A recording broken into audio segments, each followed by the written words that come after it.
Okay. Today on Chapman On Air, we're introducing someone who's about to play a major role in our next chapter here at Chapman Insurance Group. When you expand into a new market, especially one as competitive and fast-growing as Palm Beach County, you need someone with experience, intuition, grit, and a deep understanding of people, most importantly. And that's exactly who we have here with us today.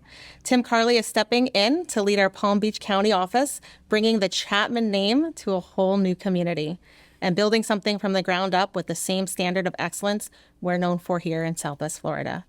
Today, we're getting to know Tim, his story, his drive, and why he's the person we trust to take Chapman Insurance Group into this new chapter. Welcome, Tim. That was a heck of an intro. I don't think we need to. We made it up. More. I made it all up. Like, and even on a high note with that. Yeah, intro, did it sound good? It sounded great. We're done. Like, We're I've done never here. felt better about myself. Yeah, so welcome. Thank you.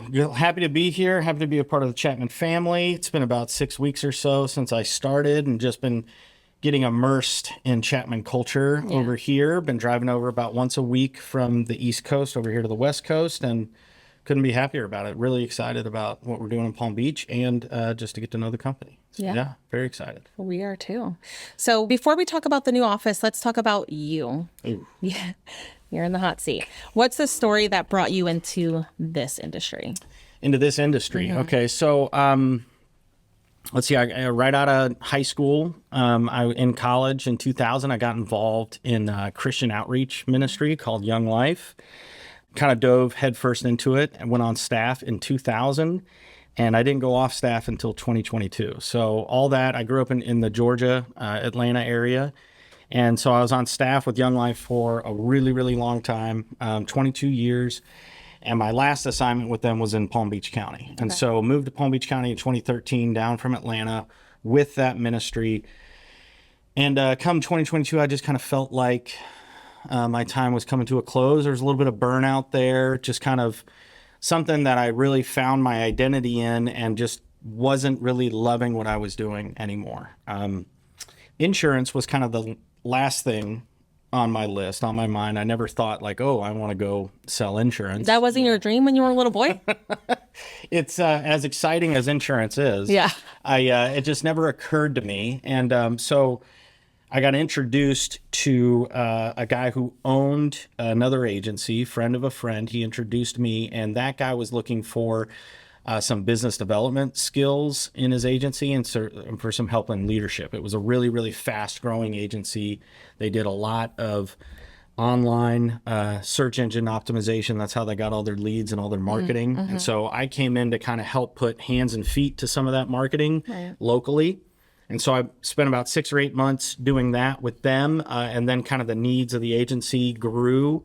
And so I came internal to help with leadership. And so I was doing carrier relations stuff. I was doing recruiting. I was doing some HR stuff. I was doing some training stuff.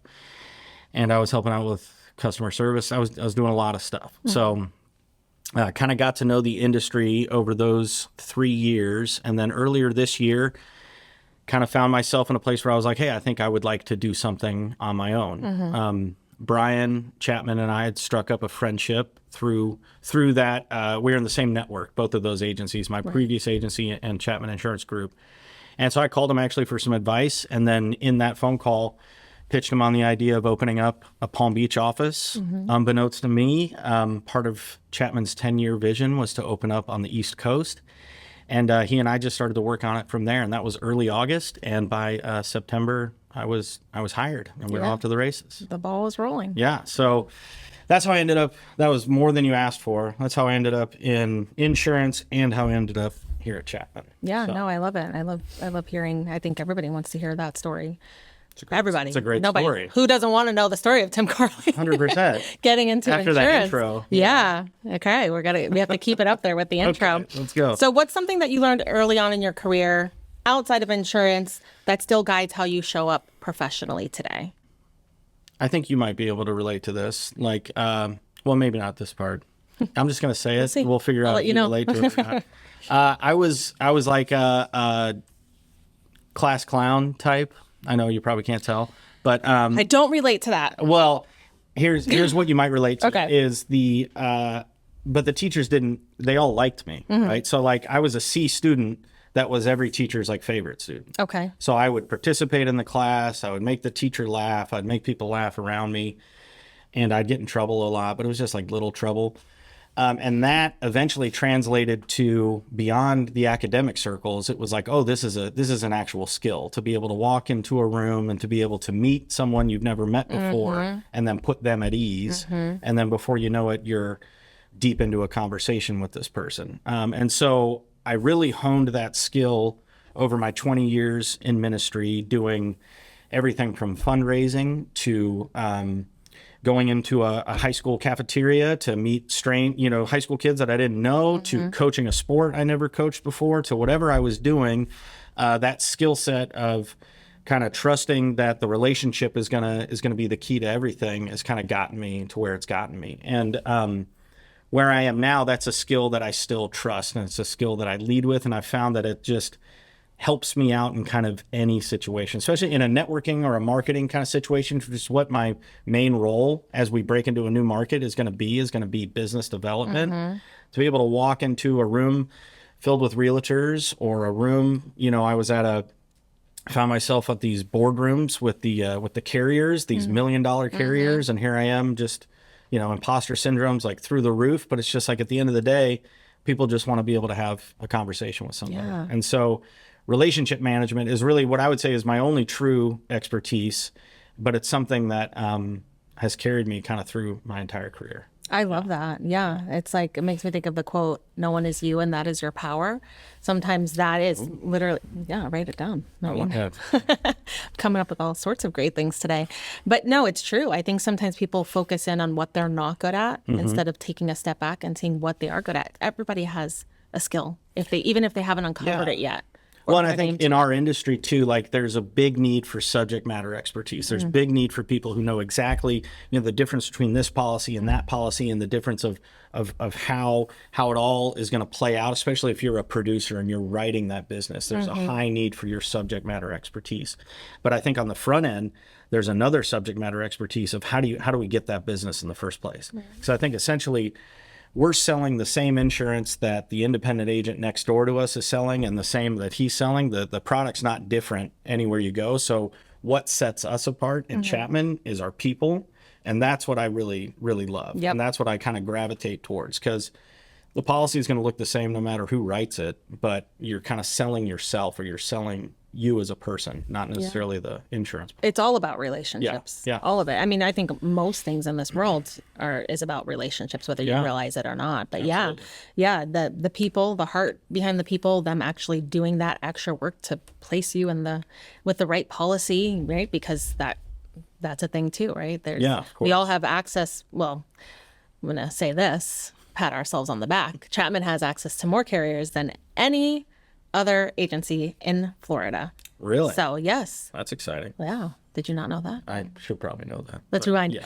Chapman has access we do. Yes. Then you knew this. That's why you're here. More carriers than any other agency. We also have an in-house claims department. So there's lots of things that set Chapman apart, but I think at the end of the day, the biggest thing is who's on the other end of the phone, or who's in the office. There's still people that like to walk in and get their business done that way. You learned that. And, I did the other side of things at my last agency, where it was all, internet-driven ads. And so you never really saw these people face to face. It was a very kind of transactional relationship on the phone. But the product that you're selling is still very, very personal. I mean, we're insuring people's largest assets, their homes and their cars, sometimes their boats, whatever it may be.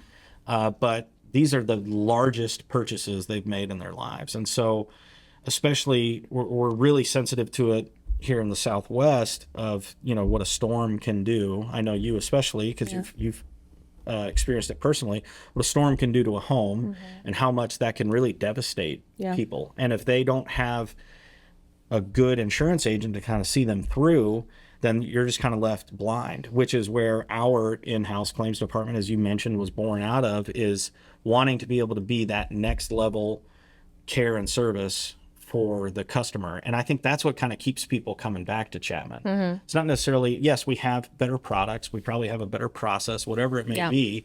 We have better billboards, better marketing.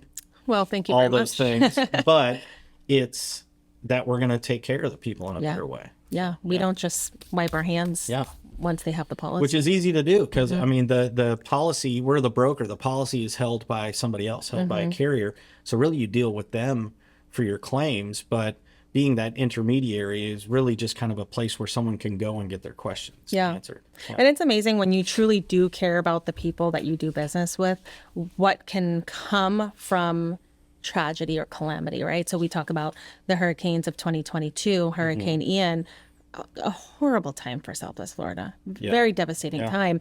And Brian referred to it earlier as a speed bump, but that speed bump didn't slow us down. Actually, we flew over that speed bump, right? Sure. And what did we do? We decided to start an in-house claims department. So something so horrible, something wonderful was born out of that because nobody else has that. Nobody else can say that. We take care of our people. Like they are our people. When you are a client of Chapman, you are our person. We are together. We are together in this come what may. And I think that's incredible right now where most people are thinking about profit. We are truly putting people over profit. Well, and so one of the things that I love about it, so I kind of learned all this stuff kind of anecdotally through getting to know Brian over the last few years, but now that I'm in and I've gone through a lot of our culture training and that sort of thing, but the creating steadfast fans, I love that idea of not only does somebody,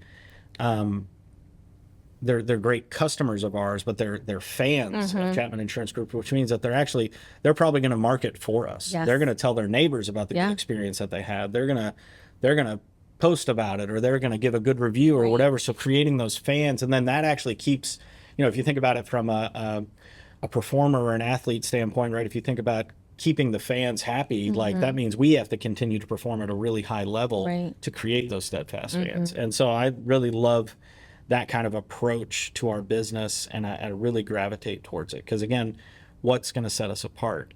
It's not necessarily going to be that we're cheaper or that we have better this, better that. We might have all those things, but it's going to be that we put them first. And speaking about price, like sometimes for someone who's not fully aware of all the ins and outs of insurance, they might think they have a cheaper policy somewhere else. It's not the same policy though, right? It's stripped down. And so when you don't take the time, which is what we do, to explain to our clients what they're getting, the choice is theirs at the end of the day, what policy they want to go with.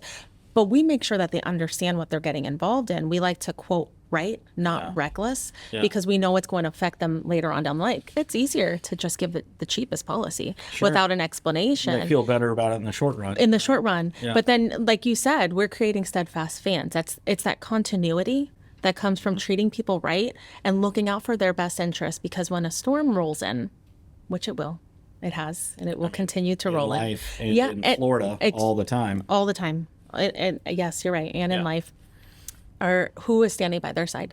Right. When they are looking around to figure out who's going to help them, they've got a Chapman at Chapman. They know them by their name. Hopefully all their lines of insurance are with them. They do not have to scramble. If they forgot the number, they'll probably see our bus rolling by and they'll get reminded of exactly where to call or where to go in. And it makes a world of difference, not just for them in that moment, but then that investment we're making, it's an extremely big investment to have an in-house claims department. It's an extremely big investment to tell our team to spend more time with people. Right. It's not about numbers. It's about doing it right. That's a big investment. But in the future, that investment pays off because our biggest referral source, or our biggest source of business, comes from referrals. It comes from existing clients, which is a testament to the work that we're doing here at Chapman. Agreed. Yeah. Yeah, it's underinsuring somebody is really dangerous. So like we're all price driven, right? Like I don't want to spend too much money on my car insurance, but what I really don't want to have happen is if I get in a car accident, that's my fault. Yeah. And I don't have enough insurance to cover the damage that was done to my car or to pay for, the damage I did to somebody else. Or what I really don't want to have happen is a deductible be so high that I can't even really come out of pocket to meet it. But that high deductible kept my monthly payment lower or whatever it is. And so I think that insurance is one of those things that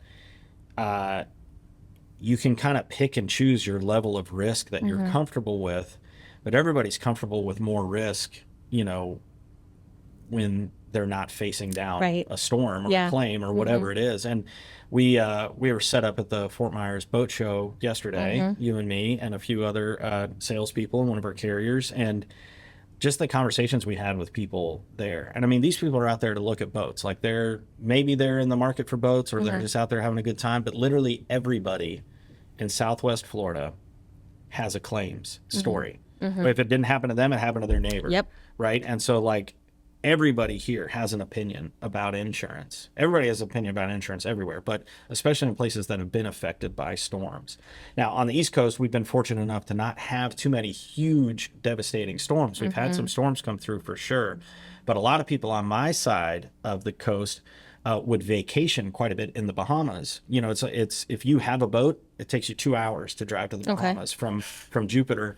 And so a few years ago, Dorian destroyed the Bahamas. Dorian hung out over the Bahamas. That's Cat right. 4 Yeah. hurricane hung out over the was Bahamas so for like a devastating. day, for like 24 hours, and devastated the Bahamas. And so they just do a lot of damage. Yeah. And so underinsuring somebody can be a really, really dangerous thing. And so I'd much rather pay an extra $500 to $1,000 a year and know that I'm covered when something happens. Yeah, and then don't destroy your whole life, right? You can ruin your whole like financial future by making the wrong decision in that moment. sure. So we like to make sure that people know what they're getting into and just explain it to them. Yeah, of course. Explain it to them.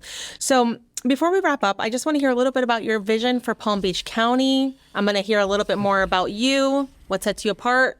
Sure, man. So vision for Palm Beach County, I think, would be to carry the Chapman culture from here over there. So I think Palm Beach County is one of those places with West Palm Beach, with Miami just down the road, with Fort Lauderdale, with Jupiter.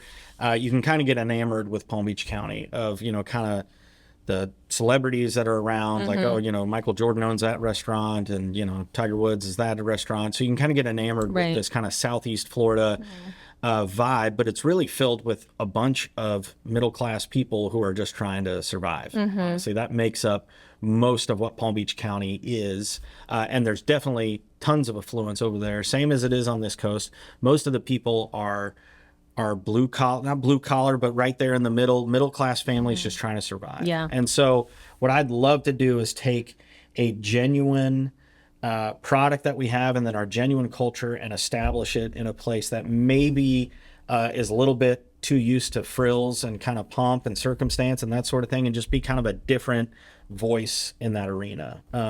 Where I'm going to be entering into is to real estate associations, to networking groups, to mortgage brokers.